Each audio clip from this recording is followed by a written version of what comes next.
So we're live now, and it's episode 492. Do your countdown, go straight into it, Rob. 3, 2, 1. Welcome back, ladies and gentlemen, to episode number 492 of the Mailright Podcast. I am here with my fearless co-host, Jonathan Dinwood, and today we're going to be dissecting Zillow Premier Agent. You're going to find all sorts of juicy details in this particular episode. But before we get started, we'd like to acknowledge that Inbound REM and Mailright are the sponsors of the show. Jonathan Dinwood is the founder of mail-right.com. I would love it if you just go ahead and introduce yourself to everybody that might be tuning into the show for the first time, John. Yeah, thanks, Rob. I'm the joint founder of mail-right.com. We're a CRM website with a load of marketing tools all combined in one great value package to help you get leads. If you're a real estate agent, back over to you, Rob. Beautiful. All right, ladies and gentlemen, my name is Robert Newman. I'm the founder of Inbound REM. We're an SEO and AIO marketing company that leverages websites to get you access to better leads and better ROI. So with no further ado, we're going to get into the Zillow Premier Agent program. All right, so first on our list today, we're going to the title of the show, which for those of you who like to read as opposed to listen or like to do both, is the good, the bad, and the ugly. So somebody has been watching his spaghetti westerns. All right, we are going to ramp up. I would like to hear, like, in terms of background, give us a little background on Zillow Premier, if you would, John. Yeah, well, it's the lead generative program of Zillow.com, one of the biggest traffic websites on the internet around real estate property, and people that are looking to find out how much their house is, what the neighbour's house is, what the latest prices are. They go to Zillow and they look around, don't they? It's the kind of one of the major hobbies of Americans, isn't it? And if somebody shows some interest in a particular property, you could be on there as the selling agent or the selling agent, but they will, if you click on the property and fill in a capture form, they will then sell that information to a number of other agents at a very high price, depending on what area. And they use AI, and they do tend to call and check the person over. And then if you're on the top of the list, you have bidded the most, their attempt to call you first. And if you don't pick up the phone, it goes to the next agent. And that's how it basically works, isn't it, Rob?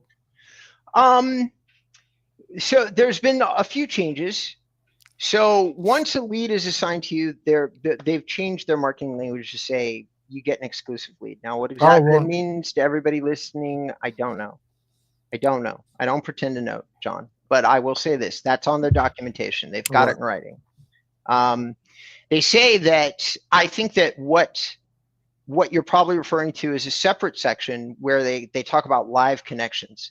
Now, live connections probably does work the way that you're talking about, because live connections is the ability to literally, the customer has searched on the Zillow platform, and then they said, okay, I want to talk to an agent, but they're on the phone. They say it through a phone call. So then what's happening is that they are trying to connect to one of their customers who is doing this, and it could very well still work from a bidding perspective. That would make sense to me. But they're trying to connect you with a live call right there in that moment. That's what I meant, that part of their service. Right. So the other part, and this is just my understanding, everybody, and John, it's just my understanding, is they've got this, I'm familiar with their pitch because I'm a sales guy.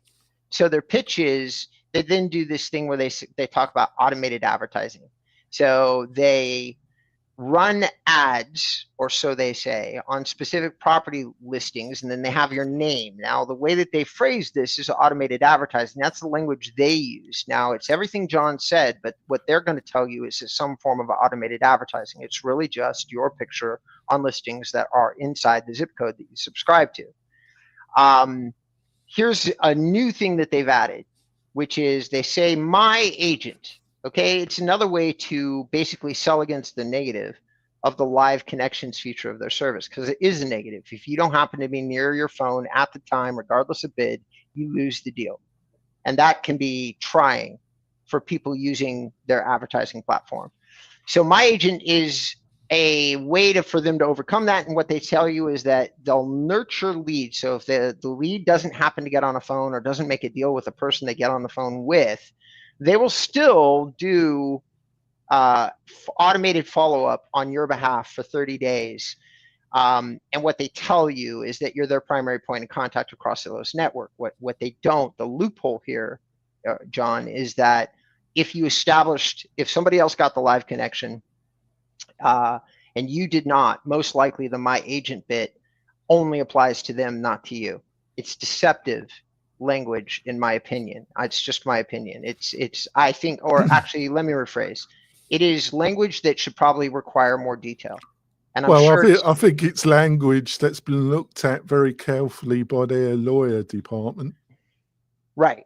But I think that if you're quickly reading and don't do a deep dive into their TOCs, which the last time I looked is like 10 to 20 pages worth of documentation, you are going to have a real hard time understanding how the relationship works before you set up the relationship, which means you're spending all that money without necessarily knowing for sure how the lead process works. And then the last thing is Zillow Instant Offers, which is definitely new and probably a holdover from their days in which they were buying and selling property. So the way that they transferred out that section, the offer pad or whatever the hell it was, they used to buy properties. Well, they don't do that anymore. But instead, what they do is instant offers. That's where somebody comes in and you're using the platform, and Zillow says your home is worth $500,000. We'll give that to you today. Okay, but that's means that Zillow transfers the lead. If the client accepts, they transfer the lead to a buyer's agent with the assumption that you're going to set up the seller almost instantaneously at the set price. So it's a way for a seller to automatically get an offer. And now it's your job as the person that receives the instant offer to go out and sell the property at X amount of dollars. Oh, I was expecting you to say that they sent it over to a wholesaler and they're selling leads to wholesalers as well. That's what I would imagine that a wholesaler could set up this agreement, but I don't know 100% for sure. I'm no more an expert. To be an expert, you have to have used it and used it a lot. Would you be surprised if they sold those leads to wholesalers? I wouldn't. Well, maybe I'm missing something. I wouldn't be surprised that they would sell the leads to anybody that has the money, the proper membership with them, and they're paying the prices that we're going to cover in a little bit. Now, the other part of their package, which is also new, is the Zillow Premier Agent CRM is now basically Follow Up Boss. Right. Okay, so this is why they acquired Follow Up Boss. They wanted a best-in-class CRM and app. The app, I think, is new. The CRM is not. And you can do all the things you can do with Follow Up Boss. The way it's languaged out in their stuff is you can manage leads, track communication, view client search history, all of which I can confirm is possible through Follow Up Boss. So I have to say that sounds accurate to me. Performance analytics, access-driven data insights on lead performance and adjust strategies based on market trends. I have no idea what that is. It's new. I have not seen it in past iterations of their marketing language. I have no input from clients because I've never asked about it. So I can't tell anybody, or including you, John, whether it's good or bad. I can merely say they've added it to their language. Customizable notifications. Get instant alerts via email, text, or push notifications when a new lead comes in. That's old stuff recycled for today's era. Now here's something else that they've added. Enhanced profile. Okay, so they have always offered profiles on Zillow, but now they've changed their language to include it as marketing support for their core offerings. They should have done that a long time ago. Maybe they did that a few years ago. I don't know, but I'm catching it for the first time right now. And then professional branding. Now, this is, again, the reason I'm calling all this out, John, is because I don't think that this is completely transparent or fair language. They say, get your contact information included in home search emails sent to buyers. Now, I've seen these emails, and what it is basically something that any IDX can offer you. It's just your information in like a square grid, an image grid, the same way that IDX Broker or iHome Finder would send out your information and connect it to like an email drip that was being sent from IDX. It's nothing that is not industry standard. Support and management, a dedicated business consultant. That's what they're now putting in their marketing language. Again, I actually don't have any familiarity with the value of this particular edition. It seems like it's new. You're going to get sent, but probably not. They basically are just calling a dedicated business consultant an account manager, which as far as I know, John, they've always had for Zillow Premier Agent. They're just probably using different language around it, but it's also possible, and I leave room for the fact that maybe they've expanded the expected skill set of said agent and information that agent is supposed to provide to their customers. Brokerage management, tools for managing teams, including team profiles and lead routing. That's nothing new. And CRM integration is really back up to under profile and branding or the original thing. It does say, and this is new, integrate with external CRMs to better manage leads beyond Zillow's platform. I think that's always been the case because they never had an internal solution. I think they're obviously looking to scale out of that. I wouldn't want to if I was Zillow. Always integrating with other tools to manage leads. Instead, if you provide a best-in-class tool, now you have a one-size-fits-all solution for all of your customers. So you own your clients better. And now that I've seen all the marketing language, it makes a lot more sense to me about why they bought Follow Up Boss, to be honest with you. It seems to be a competent integration of a best-in-class CRM. That's my opinion. So here's where things get interesting, though. So, all right, really snazzy marketing language. What can you tell us about pricing, John? Well, I did looked at a few websites, looked at a few YouTube videos, refreshed myself about it. A lot of it's from 2024, a little bit from this year, but mostly from 2004, people talking about it. I think it depends what area you're in, doesn't it? If you're in Los Angeles or New York or some Phoenix, but a lot of the agents I watched were talking about starting at $1,500 a month, but they got here, major metro market starts at 1,000, but most of the videos, and I did give you the videos I looked at, they were talking starting from 1,500, and then they're talking 300 to 500. I've heard prices much higher than that, even in non-metro out areas. But yeah, that's my input about their pricing. I can confirm from my end what you just said. The pricing that you've listed, we've got support documentation for those listening to this show. You can find that support documentation in writing on John's website, which is mail-right.com.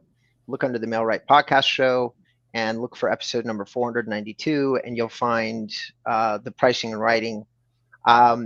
Typical, according to the median and the research that John does, says about $1,000 a month. Now, maybe that's true, but since 80 to 90% of customers actually are in metropolitan areas, it seems a little like maybe it's not 100% accurate.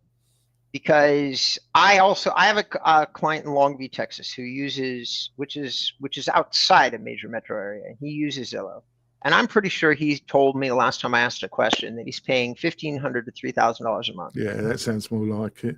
I've got some extra research I put underneath, and it was saying on a metro area, it's 223 per lead, and non-metro 139.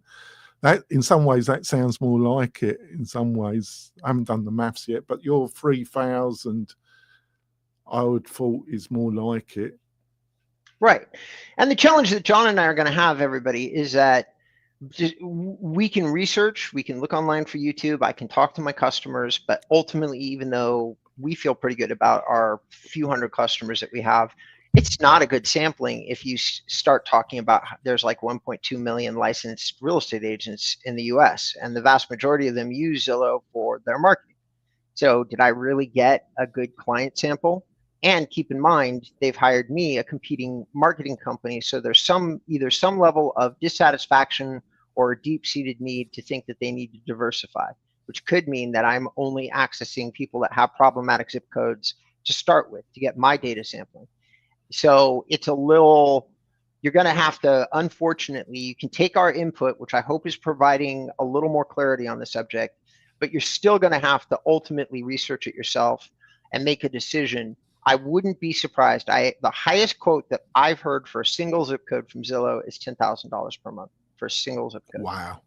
Okay, so I've heard some much higher numbers than what we're talking about on the show. That doesn't mean that there's not value there for everybody, because if you're in a certain market where a commission for a single property sale is going to be, $100, $200, $300,000, $10,000 changes its contextually to that circumstance. So, but these numbers in non-major markets could be correct. And so if you're sitting in a rural area, like somewhere in New Mexico or a non-populous state, Iowa, Idaho, and you're thinking that the lower end of the scale sounds decent, then you're probably right. I can't imagine them selling anything over $500 a month to anybody in, let's say, West Virginia. I wouldn't have thought so, would you? No, because property prices there are still around $250. So to make a profit, they have to charge a lot less, or an agent literally couldn't do it. It's not a matter of want, it's a matter of can't. All right, so let's go into what our favorite, actually, you know what, ladies and gentlemen, we may go to break a little bit early here, but we're going to go to break. And when we come back, we're gonna have a dialogue that is always one of my favorite parts of the shows, which is where we talk about the pros and cons, like through a lens of, keep in mind, two competing guys that sell other solutions other than Zillow, or alternatives to Zillow or an addition to Zillow. So you have to, as a listener, you have to keep that in mind, because our opinions may be slightly skewed. But you should have the greatest amount of learning when we come back from break. So we'll be right back. You stay tuned. Sit tight. Here we go. All right. 3, 2, 1. All right, we're back, ladies and gentlemen. Thanks for staying with us. It's episode number 492, in case you didn't remember that.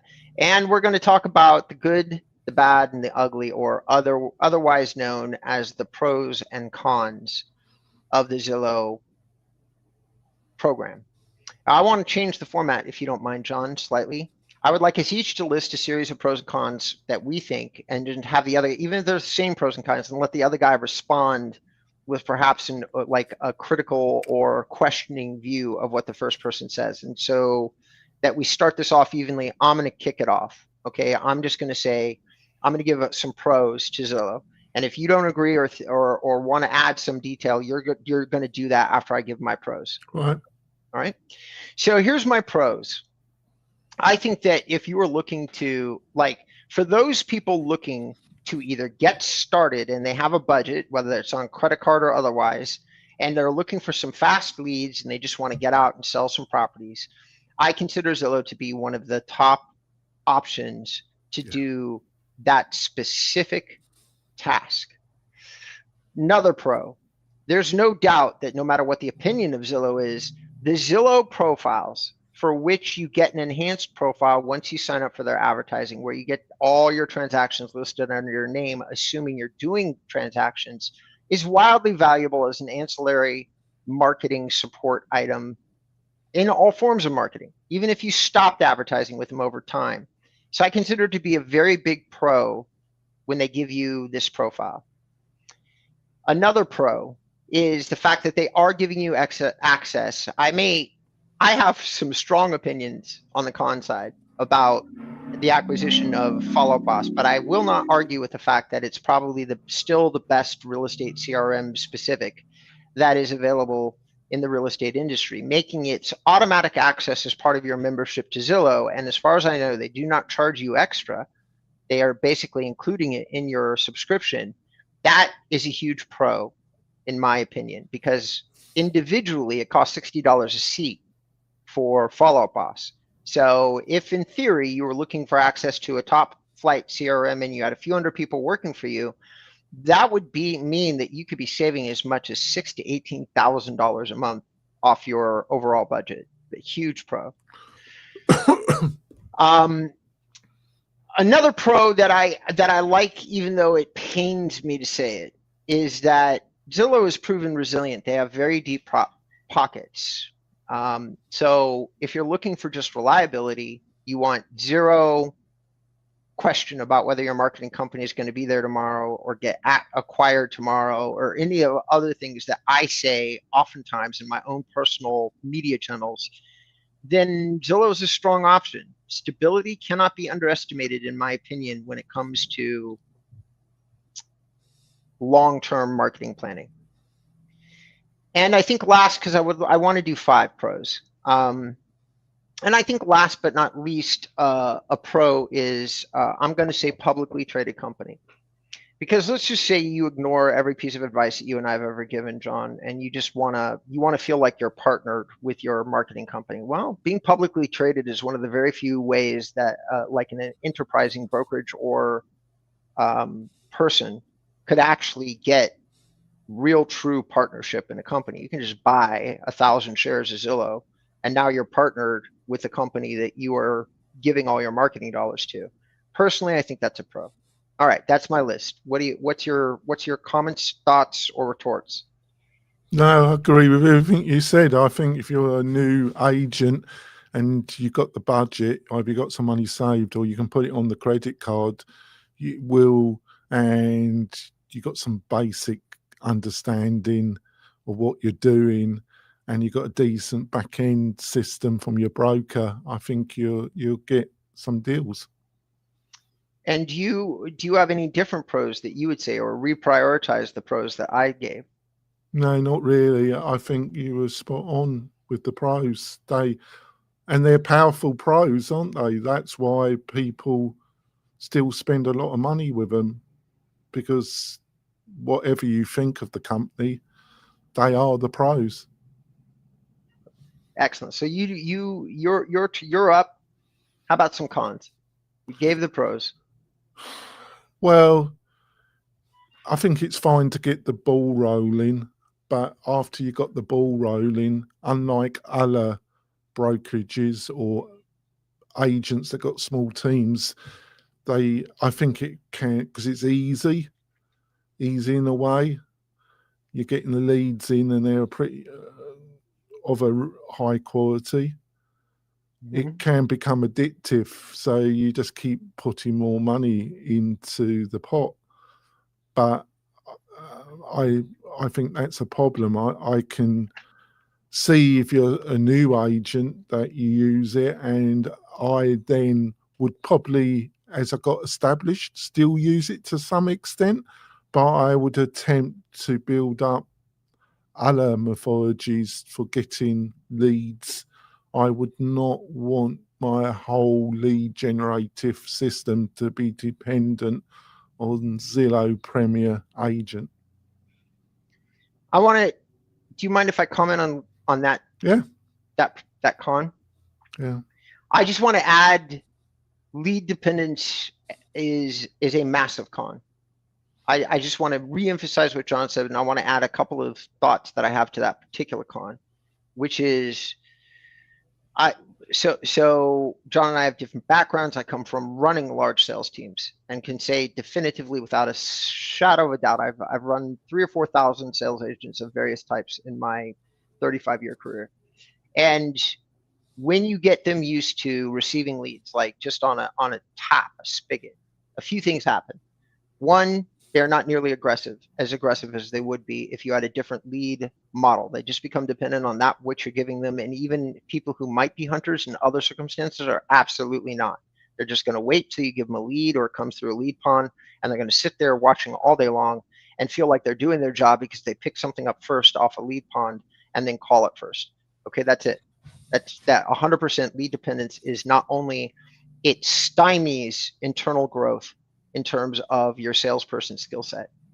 Number two, Zillow is a fantastic option when the market is good for leads.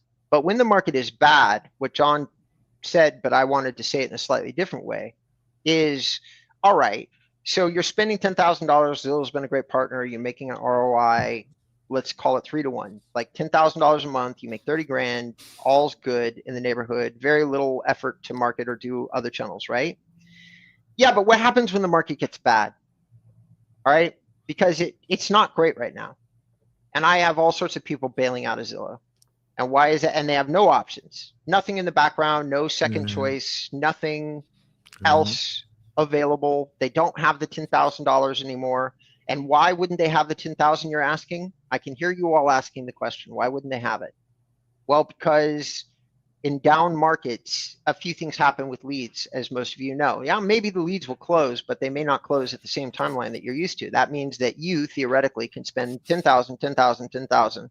And yeah, you've got people who are saying they want to buy or sell, but they're not closing. They're not turning into revenue. They're not turning into ROI. So now you're $30,000 in the hole, and everybody that you have in your pipeline is still telling you that they'll be ready when the rates change or something else happens. And so how many months do you think, for everybody listening to the show, do you think that most people plan for? Because the answer is atrocious, because the answer is 30 days.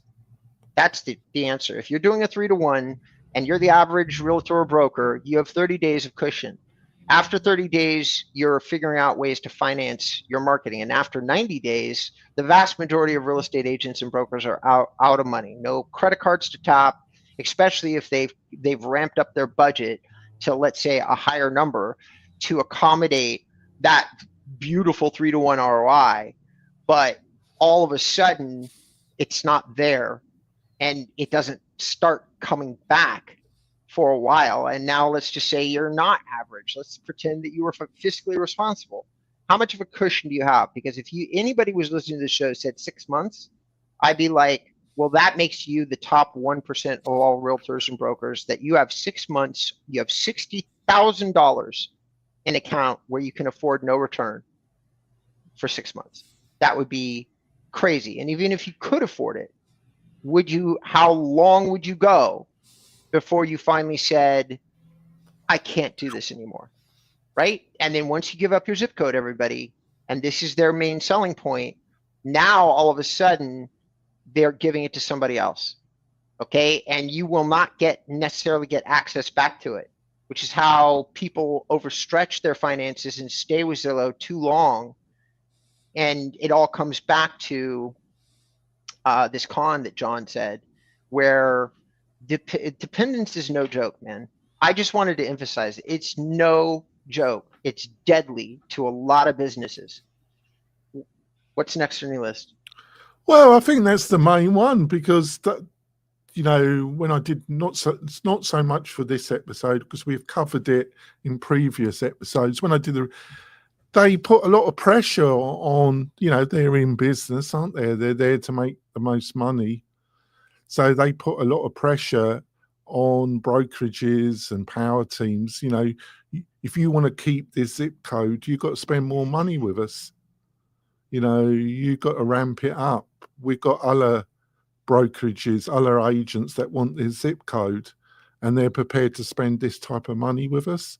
Mm-hmm. And if you can't spend, you get a contract, I would imagine, and you get a period, but when it runs out and the market's hot, I would imagine you got a bid for it almost. They put the screw on, don't they? They do. So I'm going to add one.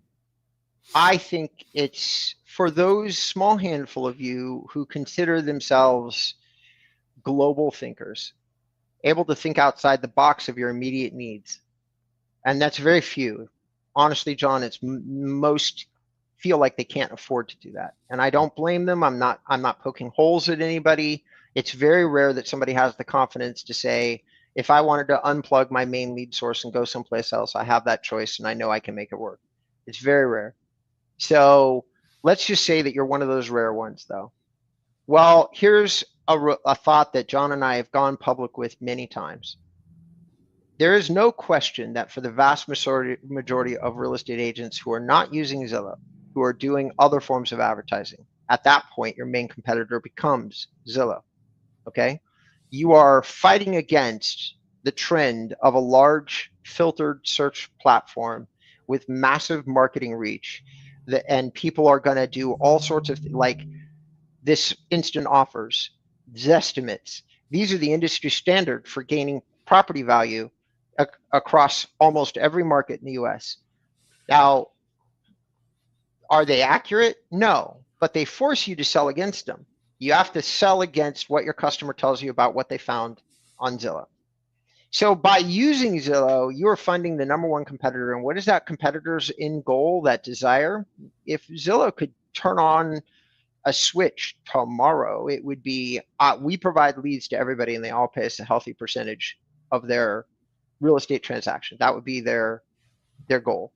It will be convenient. It'll be fast. There's a lot of good selling points, as we've already covered. You'll have all the tools that you need, but you will work for us.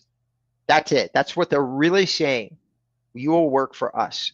And they would love to make every single agent in the United States a Zillow affiliate, employee. You call it whatever you want. The language could be like whatever. It doesn't matter, because the second you're giving a percentage of your business to somebody else, as John and I can both tell you, you have a partner.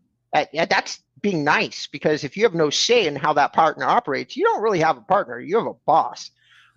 So, like, you can call it whatever you want. That's the facts of a business relationship. So, John, my main, as a global, I am a global thinker. And I go, I wish everybody saw the illogic inside funding their top competitor that really wants to make them an employee instead of their own boss. But most people don't really want to be bosses at the end of the day. It's a lot of extra work. Sometimes it's extra money. Sometimes it's not. It's really about, do you just have a way of doing things and you want to do it yourself? And that's a very rare person that thinks the price of their time for a questionable financial return, it's very rare. It's less than half a percentile. So you go, are you that half a percentile? And if you are, then it makes 0 sense long-term to ever use Zillow. Sure, plug them in the middle of some kind of need that your business has, phase them out as fast as humanly possible, because all you're doing is making it harder to compete against a company that is trying really hard to turn real estate into a franchise globally. Yeah. Any thoughts to what I just said? Well, I think if you're starting out and you can put it on a credit card and the market is either neutral or it's got a ascending path, to get you going for the first year, I think I would do it. I would do it personally myself, but don't get addicted to it. And it's really easy to get addicted and just stay with them. You've got to be using Google, social media, all the stuff that we've discussed over the last 4 years to try and build up your own lead generative, use personal networking, everything we've discussed. But I do think it's hard when you're beginning and you're getting the leads and you're getting that 1-to-3 ratio, and it's easy just to get addicted and not bother doing the other stuff and just relying on them. They make it easy, don't they? They really do. And so here's my wrap up. Here's my final thoughts, and then I'll go over to you, John. My final thoughts are, regardless of what you think or feel about Zillow, I think there's a place for Zillow and a lot of marketing plans. clients. I really do. Like it's hard to beat the value proposition that they bring to the table. But only a fool would look at them as anything other than a very temporary part-time partner. Because, well, let me rephrase. Fool is a strong word. Yeah. Somebody with a very microscopic view of what they want their business to look like would probably use Zillow long term.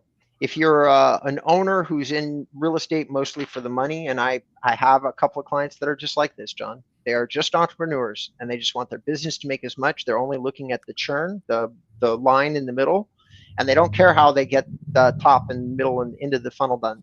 They just want it done. So if you're a factory, a real estate factory, and there's plenty of them out there, you're going to just do as many transactions in any way possible to get a 2 or 3 1 to ROI.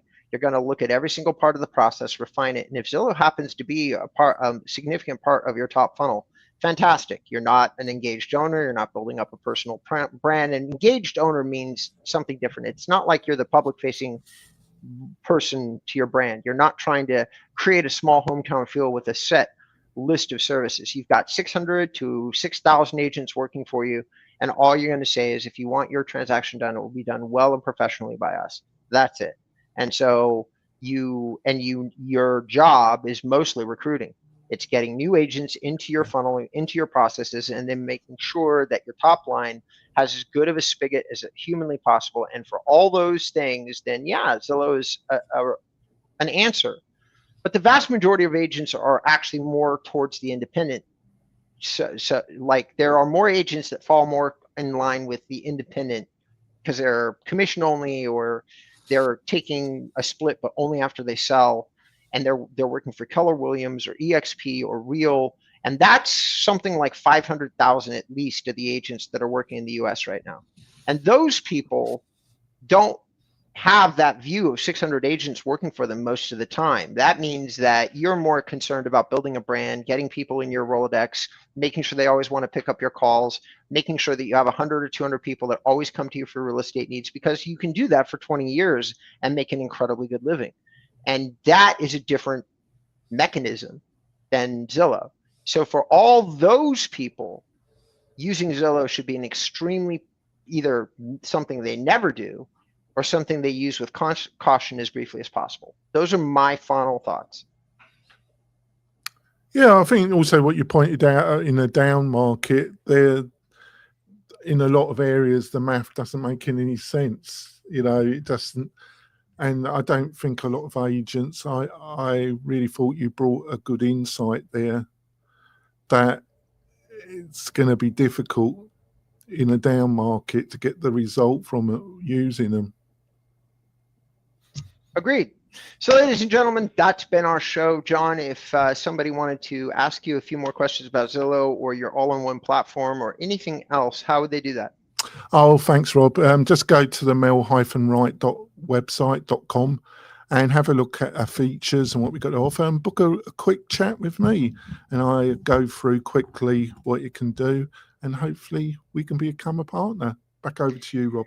If you'd like a consultation on lead generation options, including ones that are somewhat outside the box, permanent and durable, and reflect more of my statements about building your own independent brand, what you're going to do is go to inboundrem.com, check the services section. You'll find a link to my calendar. I will personally guide you through what I feel like all of your options are, and I will do so in an even-handed way. I am currently still offering those consultations one-to-one and at no charge. Can't guarantee that will be true in 2026. So if any of this sounds appealing, get that call in with me now. Any calls that are started or consultation that are started will continue into the free zone into 2026. So there you go. Ladies and gentlemen, thank you so much for tuning in. I've been Robert Newman. John has been my co-host. We are so thrilled to have you. Hit the smash the like button on whatever platform you're listening to us, and we'll see you the next time.